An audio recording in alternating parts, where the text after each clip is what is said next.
Assalamualaikum, hi guys, my name is Nizam. In this video, we are going to talk about Islamic financing versus conventional financing. Okay, basically, Islamic financing refers to Sharia law or Islamic rules that talk about trading and transaction. They originally from Al-Quran and Sunnah, while conventional financing is almost fully human-made principle. Okay, so my friend will explain some differentiation between Islamic financing and conventional financing. Okay, let's continue. Assalamualaikum everyone. Today I will be focused on chapter 1, which is Introduction to Islamic Finance.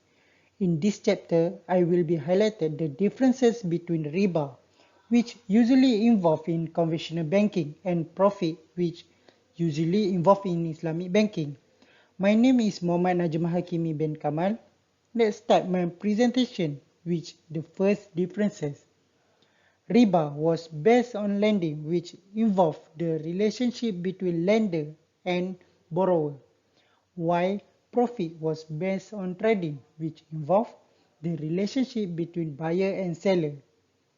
The second difference is riba earned generally added not to a cost of product but to a loan of money, which means it earned by charging on the money, not on the cost of the product, while profit earned on the amount of money added on the top of the cost of price of a goods or services, also known as markup, which means it earned from a sale of goods or services. The third difference is riba has been gained passively without the participation of lender in the production process, which means they use the concept of money breeds money, while profit has been earned by active participation in economic activity, which means from buying and selling between parties involved. Lastly, riba was prohibited under Sharia because it generally obtained through exploitation other people money, like take other people money without consideration, while profit was allowed under Sharia because it earned through buying and selling, which is encouraged in Islam as long as the nature of the trade is permissible. Thank you. Assalamualaikum warahmatullahi wabarakatuh. My name is Rajesh Shahiran Shahmi. I will discuss on the Islamic contracts and their counterparts. Islamic contracts are contracts bound by Sharia law. They are mainly free from riba, gharar, and maisir. They include by al-murabaha, by al-istisna, by as-salam, by ad-dain, by as-sarf, by al-inah, by at-tawaruk, and ijarah. The conventional contracts, on the other hand, are contracts introduced by the US government, which is currently dominating the financial market. Among them are retail financing, pre-order sales, futures trading, bond, foreign exchange, education loan, personal loan, and also leasing. And there are many other contracts in the conventional financial market. However, I will be highlighting an Islamic contract by murabaha against the conventional counterpart, retail financing. By definition, by murabaha, also known as markup sales, literally means profit trading, which means that the contract which sales are conducted as the assets or products are sold at a price above the cost price of the purchased items. The transaction can be made on cash basis or on deferments. On the other hand, retail financing is a facility provided by the financial institutions in acquiring assets by applying interest on the principal amount of the loan. To illustrate, when we buy a car, signing into by murabaha, the cost incurred to the financial institution and the price they are selling the car to us, which is above price, was predetermined and informed. These indicate that the contract is transparent for both transacting parties. If the buyer default their periodic payment, the financial institution may charge the buyer with ta'wid to compensate and discount if extra payment is made. However, the amount is fixed as per agreed in the contract. On the other hand, the conventional car loan, the bank will imply interest rate on the principal amount, and the interest is compounding on the remaining balance each month. If buyer default his or her payments, the interest amount will increase as it will be compounded to the upcoming month. This is showing that the conventional has the potential to burden the buyers above expectations as compared to buy murabaha, which is much more convenient for buyers. Thank you.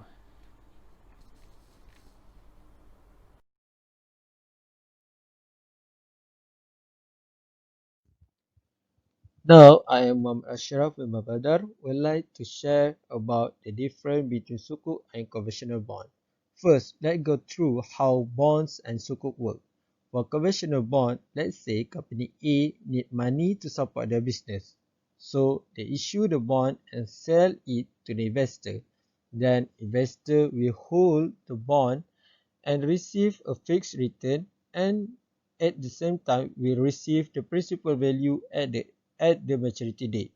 While for sukuk, which is Islamic bond, let's say company B having a financial problem, and to support their business, company B will invite the investor to have a partial ownership of the asset of the company. Investor will receive a profit from the underlying asset. From the modus operandi, we can differentiate between sukuk and bond. There are 7 elements that we can differentiate between them. First element is ownership. Sukuk holder have a partial ownership of the asset, while for bond only debt obligation. The asset that backs sukuk should be Sharia compliant, while for conventional bond should be comply with the law of a country that the bond issued in. The price for the pricing, the face value of sukuk is priced based on the value of asset that backing the sukuk. Bond pricing is based on the credit rating, such as issuer creditworthiness. Reward and risk. Sukuk holder receive a share of profit from the underlying asset. Sukuk holder accept a share of any loss incurred, while for bondholder receive a return from the fixed interest. The principal value is guaranteed to be returned at the maturity date. Next, for expected cash flow, sukuk is profit sharing, while bond is interest payment. And for the last element is sale. For sukuk is a sale of ownership on the asset that backing sukuk, while for bond is a sale of debt. In the conclusion, that's why bond is prohibited in Islam, because they receive a income interest.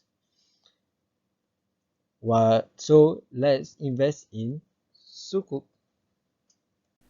Assalamualaikum warahmatullahi wabarakatuh. My name is Lomakin bin Maisa, and for my part, I will explain the subtopic in the chapter 4, which specifically sources of fund for both Islamic and conventional banking, which in the investment account. Okay, both Islamic and conventional banking require funds to operate their operation, and one of the methods to acquire the fund is by offering the investment account to the depositors. In the Islamic banking, the investment account offered based on the mudarabah concept between the Rabbul Mal and the Mudarib, where the Rabbul Mal acts as the capital provider and the Mudarib acts as the entrepreneur who will operate the investment activity. It same goes with the conventional investment account, which two parties involved, which is the capital provider and the entrepreneur. Okay, now we will look what makes this account different with each other.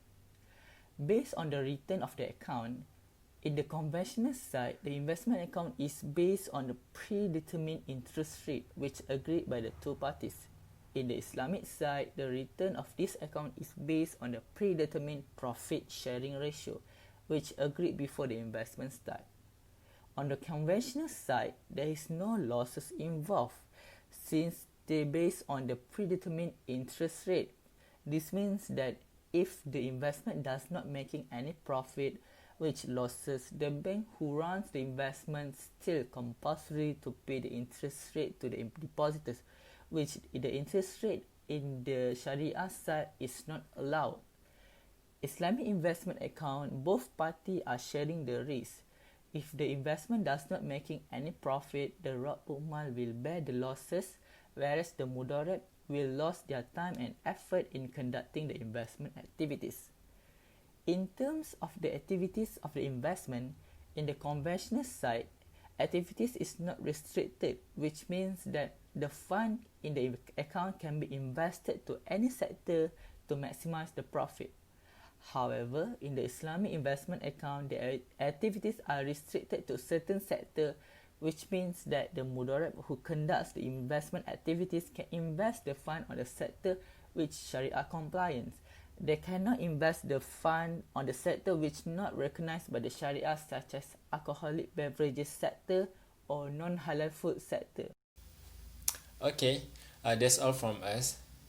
If you like this video, please press button like and comment for us to improve. And last word from me, thanks for watching. Bye.